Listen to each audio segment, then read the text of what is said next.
የዘወትር አክብሮታዊ ሰላምታችን በያላችሁበት ይድረስ። ወደ ሸገር ታይምስ ቤተሰቦች እንደምናላችሁ የሰዓቱ ዜናችን ነው ተጀመረ። እንደተለመደው አበይት ነጥቦችን አስቀድመን እናስታውቃችሁ። በአዲስ አበባ ለሚደረገው የቤት ለቤት ፍተሻ የከተማው ሕዝብ ከወዲሁ ዝግጅት እንዲያደርግ ፖሊስ ማሳሰቢያ ሰጥቷል። በመዲናችን አዲስ አበባ ከጥቂት ቀናት በኋላ ይደረጋል የተባለው የቤት ለቤት ፍተሻ ዓላማው ምንድነው? በዜናችን እንመለስበታለን። ከሰሞኑ በኦሮሚያና በቤኒሻንጉል ጉሙዝ ክልል አዋሳኝ አካባቢዎች በተካሄደ ግጭት ከ11000 በላይ ሰዎች መፈናቀላቸው ተሰምተዋል። በሁለቱ ክልሎች አዋሳኝ አካባቢዎች እየተካሄደ የሚገኘው ግጭት በምን ሁኔታ ላይ ይገኛል? በዝርዝር እንመለስበታለን። በኢትዮጵያ የአሜሪካ ኤምባሲ የህወሓት ታጣቂዎች ትጥቅ መፍታት አለባቸው ሲሉ ሞግተዋል። የአሜሪካ መንግስት የህወሓት ታጣቂዎች ከትጥቅ መፍታት በኋላ የሚሰጠው መተማመኛ ምን ሊሆን ይችላል? የአምባሳደሩን ንግግር በወፍ በረር የምናስቀኛቸው ይሆናል። የገንዘብ ሚኒስትሩ አህመድ ሽዴ የኢትዮጵያ ኢኮኖሚ በዚህ ዓመት በምን ያክል መጠን ሊያድግ ይችላል የሚለውን ጉዳይ በተመለከተ ጥቆማ ሰጥተዋል። ለመሆኑ በዘንድሮ የበጀት ዓመት የኢትዮጵያ ኢኮኖሚ በምን ያክል መጠን አደገ?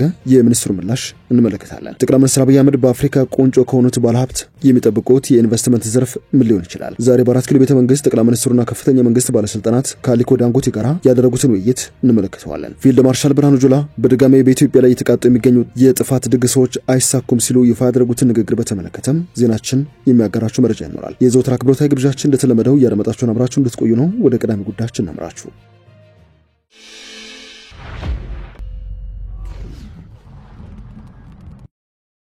የአዲስ አበባ ፖሊስ የሕግ አግባብን የተከተለ ፍተሻና ብርበራ ለማድረግ መዘጋጀቱን ይፋ አድርጓል። የአዲስ አበባ ሕዝብም ለዚህ ተባባሪ እንዲሆን ከወዲሁ አሳስበዋል። የአዲስ አበባ ፖሊስ ጠቅላይ መምሪያ ይፋ ባደረገው መግለጫ በከተማው የተለያዩ አካባቢዎች ላይ የሕግ አግባብን የተከተለ ፍተሻና ብርበራ ለማድረግ መዘጋጀቱን ያስታወቀው ህብረተሰቡ ለጸጥታ ስራ ስኬታማነት እያደረገ ያለውን ትብብር አጠናክሮ መቀጠል እንዳለበትም ያሳሰበው የአዲስ አበባ ከተማ ፖሊስ ጠቅላይ መምሪያ የከተማውን ሰላምና ጸጥታ ስጋት ላይ የሚጥሉ ወንጀለኞችን አስመልክቶ ለጠቅላይ መምሪያው በደረሱ ጥቆማዎችና በጥናት በለያቸው የሰላምና ጸጥታ ስጋቶች ላይ እርምጃ ለመውሰድና ተጠርጣሪዎችን ለመያዝ የሚያስችል የተጠናከረ ቁጥጥርና ፍተሻ ለማድረግ መዘጋጀቱን ያስታወቀው የአዲስ አበባ ፖሊስ ደረሱኝ ካላቸው ጥቆማዎችና በጥናት እንዲለያቸው ከገለጻቸው ከባድ ወንጀሎች መካከል የጦር መሳሪያ ዝውውር፣ ህገወጥ የሰዎች ዝውውርና ህገወጥ የገንዘብ ዝውውር ይገኝበታል። እነዚህንና ሌሎች የወንጀል ስጋቶችን ሙሉ ለሙሉ ለመቆጣጠርና አጥፊዎችን ተባባሪዎቻቸውን በህግ ቁጥጥር ስር ለማዋልም የተጠናከረ ፍተሻና ቁጥጥር ለማድረግ መዘጋጀቱን ያስታወቀው የአዲስ አበባ ፖሊስ የወንጀል ድርጊቶች ይፈጸሙባቸዋል ተብለው በሚጠረጠሩና በተለዩ በሁሉም አካባቢዎች የህግ አግባብን በመከተል ፍተሻና ብርበራ እንደሚደረግ ነው ያስታወቀው። ጠቅላይ መምሪያው ያቀረበው ፍተሻና ብርበራ ከመቼ ጀምሮ ተግባራዊ እንደሚያደርግ ለምን ያክል ጊዜ እንደሚቆይ ባይገልጽም የአዲስ አበባ ነዋሪዎች የተጠናከረ ፍተሻና ብርበራ እንደሚደረግ ተገንዝበው አስፈላጊውን ትብብርና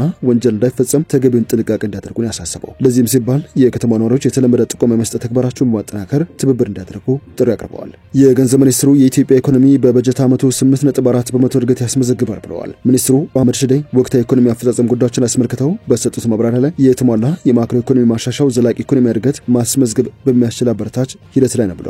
የማክሮ ኢኮኖሚ ማሻሻያው በቂ ዝግጅት ተደርጎ በመተግበሩም በሁሉም ዘርፎች ውጤቶች እንዲመዘገቡ አስችሏል። የምንዛሬ ግብይቱ በተረጋጋ መልኩ እየቀጠለ መሆኑን የተናገሩት ሚኒስትሩ የውጭ ምንዛሬ ግኝት በከፍተኛ ሁኔታ ያደገበት ዓመትም ስለመሆኑ አስረድተዋል። የኢትዮጵያ ኢኮኖሚ በበጀት ዓመቱ 8.4% እድገት ያስመዘግባል ተብሎ እንደሚጠበቅ ጠቅሰው የተሟላ የማክሮ ኢኮኖሚ ማሻሻያውም ለዚህ ወሳኝ ሚና እንዳለው ተናግረዋል። ጠቅላይ ሚኒስትር አብይ አህመድ በዛሬው ዕለት የአፍሪካ ቁጥር 1 ባለጸጋውን አሊኮ ዳንጎቴን በአራት ኪሎ ቤተ መንግስት አግኝተው እንዳነጋገሩ ይፋ አድርገዋል። ጠቅላይ ሚኒስትሩ አሊኮ ዳንጎቴን ተቀብለው እንዳነጋገሩ የገለጹ ሲሆን ለኢትዮጵያ ወሳኝ የሆኑ ፍላጎቶችን ለማሟላት የሚያስችሉ ስልታዊ ኢንቨስትመንት መስኮች ላይ ውይይት አድርገናል ብለዋል። ትብብራቸውንም አጠናክሮ እንደሚቀጥሉ እምነታቸው እንደሆነ ጠቁመዋል። ለመሆኑ ጠቅላይ ሚኒስትሩ ከባለሀብቱ አሊኮ ዳንጎቴ የሚፈልጉት የኢኮኖሚ መስክ ምን ይመስላል? ባለጸጋው ዳንጎቴ ከጥቂት ወራት በፊት ይፋ ባደረጉት መረጃ በኢትዮጵያ በርካታ የግሉ ዘርፍ በማይሞክሯቸው በማይደፍሯቸው የስኳርና የማዳበሪያ ዘርፎች ኢንቨስት ለማድረግ ፍላጎት እንዳላቸው ጥቆማ ሰጥተው ነበር። ከዚህ ባለፈም በሌጎስ በጌትስ ፋውንዴሽን በተዘጋጀ ፓናል ውይይት ላይ እንደተናገሩት ከሆነ ናይጄሪያውያን የጤና ቱሪዝም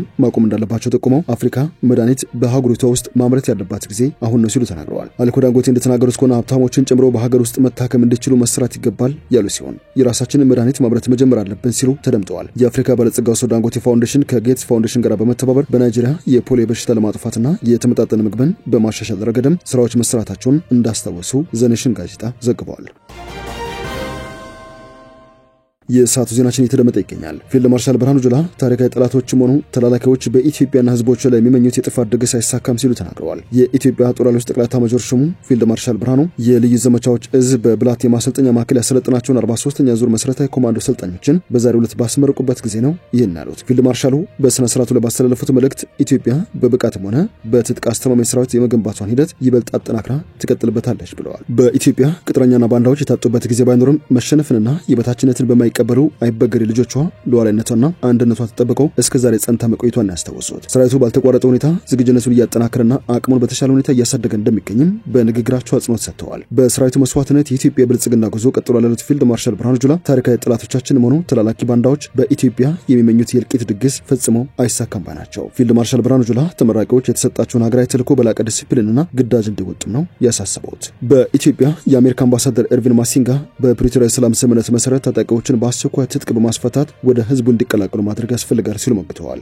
በትግራይ ክልል የቀድሞ ታጣቂዎች የታድሶ ስልጠና እንዲወስዱ መደረጉ የሰብአዊ ድጋፍ አቅርቦትና የመልሶ ግንባታ ስራዎችም የሰላም ስምምነቱ ተግባራዊ ውጤት ተደርገው የሚወሰዱ መሆናቸው በፕሪቶሪያ የሰላም ስምምነት ሂደት የተገኙ ስኬቶችን አስመልክቶ በየካቲት የአፈጻጸም ሪፖርት ላይ ውይይት በተደረገበት ወቅት መገለጹ የሚታወስ ነው። በፌዴራል መንግስት ከፕሪቶሪያ ሰላም ስምምነት በኋላ በክልሉ ባንክ፣ አየር መንገድና ስልክን ጨምሮ ሌሎች በርካታ አገልግሎት ሰጪ ተቋማት ስራ በፍጥነት እንዲጀምሩ መደረጋቸው መሰረተ ልማቶች መልሶ መገንባታቸው ህዝቡ የሰላም ስምምነቱን ውጤት እንዲያደርጉታል። ጠቅላይ ሚኒስትር አብይ ለህዝብ ተወካዮች ምክር ቤት ኩራት በፊት በሰጡት ማብራሪያ በፕሪቶሪያ ሰላም ስምምነት መሰረት ልማቶችን በመመለስ በትግራይ ህዝብ አገልግሎት እንዲያገኝ ማድረግ መቻሉን የጠቀሱ ሲሆን ሐሳቡንም አጽንኦት ሰጥተውበት ነበር። ከመንግስት ሚዲያዎች ጋር ቃለ ምልልስ ያደረጉት የአሜሪካ አምባሳደር ኤርቪን ማሲንጋ የፕሪቶሪያ ስምምነት በትግራይ ክልል የነበረውን ጦርነት በማስቆም ረገድ የተጫወተውን ሚና አድንቀውታል። በክልሉ ተደጋጋሚ ጉብኝት በማድረግ የስምምነቱን ትግበራ መመልከታቸውን የገለጹት አምባሳደር ማሲንጋ አሁንም ስምምነቱን በተሟላ መንገድ በመተግበር ብዙ የሚቀሩ ተግባራት ስለመኖራቸው አስረድተዋል። አምባሳደሩ እንደገለጹት በትግራይ ክልል ዘላቂ ሰላም ለማስፈን የፕሪቶሪያውን ስምምነት በተሟላ መንገድ መተግበር ይገባል። የትግራይ ክልል ግዛት አስተዳደር የቀድሞ ርዕሰ መስተዳድር ጌታቸው ረዳ በቅርቡ በሰጡት መግለጫ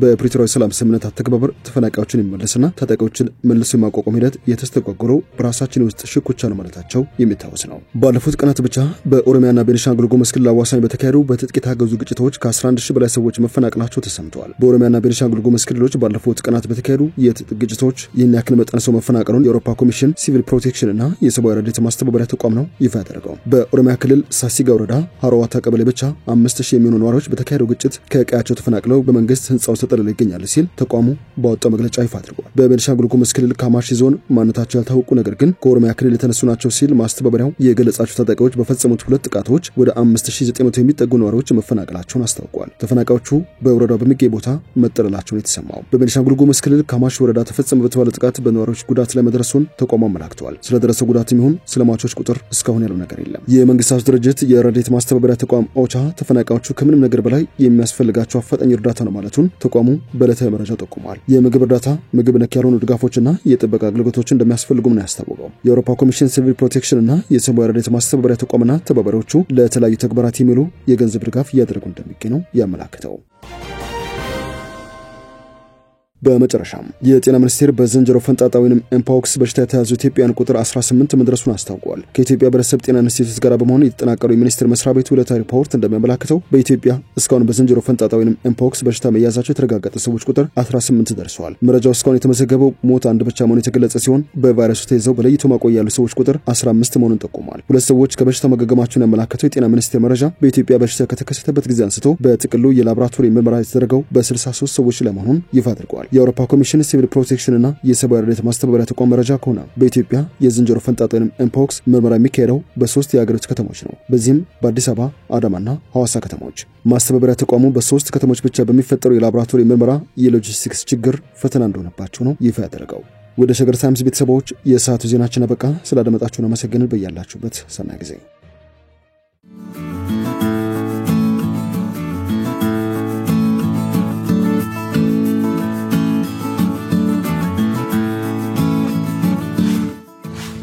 ሸገር ታይምስ ሚዲያን ሰብስክራይብ በማድረግና ደወሉን በመጫን ይከተሉን።